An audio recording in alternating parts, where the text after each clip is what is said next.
Welcome back to my channel. Today's video, gagawa po ako ng fig jam. Ito po yung fig jam, prutas po ito. Ayan. Dito lang din sa Arab country ko nalalaman tong fig na prutas.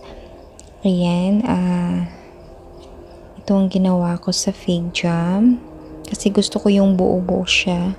Kasi mas masarap pag buo-buo yun. Yung fig at nilagyan ko ng sugar.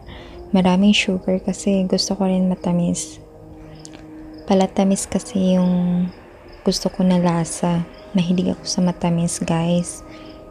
Ayan. So, estimate nyo lang po. Ini-estimate ko yung sugar sa dami din ng fig. Kasi pangit din naman kung over sweetness. Ayan, haluin lang natin para ma-dissolve yung sugar. At mag-open fire tayo, medium heat. At pag mag-boil na siya, hinaan lang natin yung fire. So, ganito lang po ka-easy yung fig jam na gagawin natin. Pag may fig kayo, gawin nyo po to. Masarap po siya, promise. At naglagay din ako ng lemon. 1 piece of lemon. Para yung lasa niya, masarap. May twist yung lasa niya. Ayan, guys. At haluin din ito. Ayan. So, unti-unti na pong nag-dissolve yung sugar. Ayan. Hindi po yung nuts yung yung parang may seeds. Yun po yung buto niya. Buto ng fig.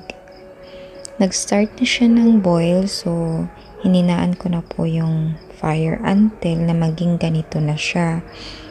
Pag ganito na siya, malapit na po siyang magiging fig jam. Ayan, guys. Which country are you watching, guys? So, please leave a comment below in this video. Kung natikman nyo po tong jam na to, kung alam nyo po tong fig jam, please share your experience. How tasty it is. Kung gusto nyo pong malaman kung anong lasa ng fig po, ang lasa po ng fig ay para siyang cranberries or strawberries. Malayo siya sa strawberries pero medyo malapit yung lasa niya doon. Ito na po yung fig jam natin. Ayan. Tapos, ililipat ko siya sa jar.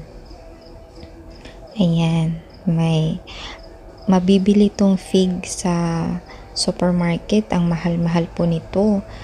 25 pound po ito. Lalo na ngayon, nag-increase yung price. Siguro nasa 30, 35 ganun, or 45.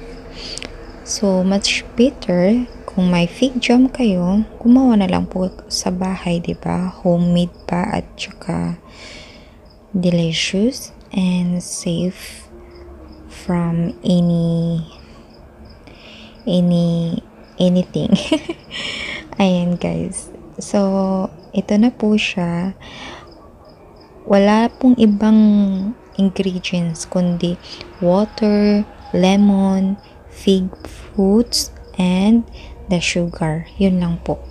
So, ito na po yung kalabasan ng fig ko. Ayan. Buto po niya yung parang sesame. Buto po yan ng seeds. Ang sarap po nito, promise. At yung mga kids ko, they love the jam fig. So, that's why I made this fig jam. Ayan. I hope you enjoy and learn something, guys. Please show your support by comment, like, and subscribe. Share nyo na rin po sa mga kaibigan nyo or kapamilya nyo. At maraming salamat po sa panunood. So, ito na po yung fig ko. Happy eating! Happy for breakfast! Ayan, pinapalaman ko ito sa tinapay. Ang sarap-sarap po nito. Promise. Kung gusto niyo naman po yung maliliit yung fig, pwede niyo pong i-slice siya ng maliliit. Pero gusto ko tong malalaki kasi yung nalalasahan ko yung fig. Thank you for watching.